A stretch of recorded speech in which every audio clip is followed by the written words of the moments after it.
দয়াল বাবা যান।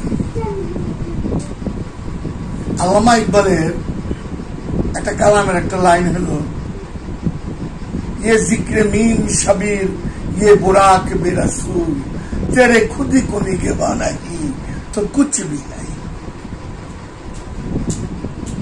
আল্লামা ইকবাল বলতেছে, তোর খুদিটা, তোর অহংবোধটা, তোর অহংকারটা তুই ফেলে দে, বল তুই নিরাজ, তুই সব।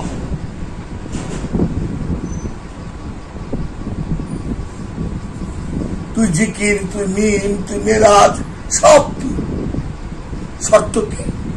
তোর আমিত্ব, তোর অহংকারটা তুই ফালাই। বাহ্যিক দিক দেখে তো মনে হইব নাহিদ ভাই একদম নিরহংকার, নাহিদ ভাই কত ভালো, নাহিদ ভাইয়ের লোভ নাই, নাহিদ ভাই সহজ সরল।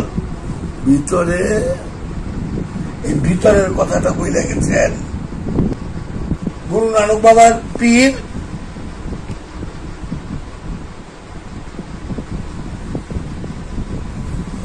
বললেন, গুরু নানক বাবায়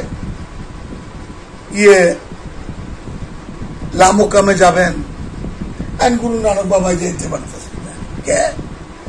তখন গুরু নানক বাবার পীর বাবা বাহালুম দানা বলতেছে, গুরু নানক তুমি লামোকামে যেতে পারতেছো না কেন জানো? কারণ তোমার ভিতরে বাইরে না, কিন্তু বাইরে কিন্তু নাহিদ সাহেব খুব সাধু। তোমার ভিতর চাইতেছে তোমার ভক্তরা তোমারে ফুলের মালা দেবে, তোমার ভক্তরা তোমার নাচানাচি করুক, তোমার ভক্তরা তুমি মনে মনে চাও তোমার নামটা সোনার অক্ষরে লেখা থাক। এটা ভিতরের কথা, এটা নাহিদও জানে না। এই অহংকার নাহিদ বৈশা আছে, কিন্তু গুরু নানক বাবা যে অহংকার নিয়ে বৈশা আছে এটা গুরু নানক বাবা জানে না। কিন্তু বাবা বাহালুম দানা কয়ে দিলেন যে তোমার ভিতরে 3টা সূক্ষ্ম অহংকার আছে, এই অহংকারটা তুমি ফেলে দাও, সাথে সাথে তুমি লামোকামে যেতে পারবা। দেখ, কিন্তু একটি শব্দ শুধু খালি তেরে খুদি কো নিগহবা নাহি তো কুছ ভি নেই। তোর খুদিটারে যদি তুই না পালাইতে পারো, কোনো কিছুর প্রয়োজন নাই। তোর ভিতরে একটা খুদি, আমি তো অহংকার, ইগো, সেটাকে আমি বাইরে দেখতেছি। আহা, আমি কত বড় সাধক, আমি কত বড় খলিফা। আহা, নাহিদ বাবার কোনো লোভ নাই, জায়গা সম্পত্তির লোভ নাই। নাহিদ বাবার এই নাহিদ বাবা উমুক, আহা, এই বড় বড় দাড়ি চুল রাইকে মজ্জুবায় বয়ে ঢুকছি, দেখলে মনে হবে এরকম। বাস্তবতা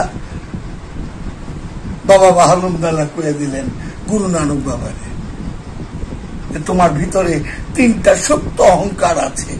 খুব খেয়াল করেন তো, এই সুপ্ত অহংকার গুলি কে না চায়?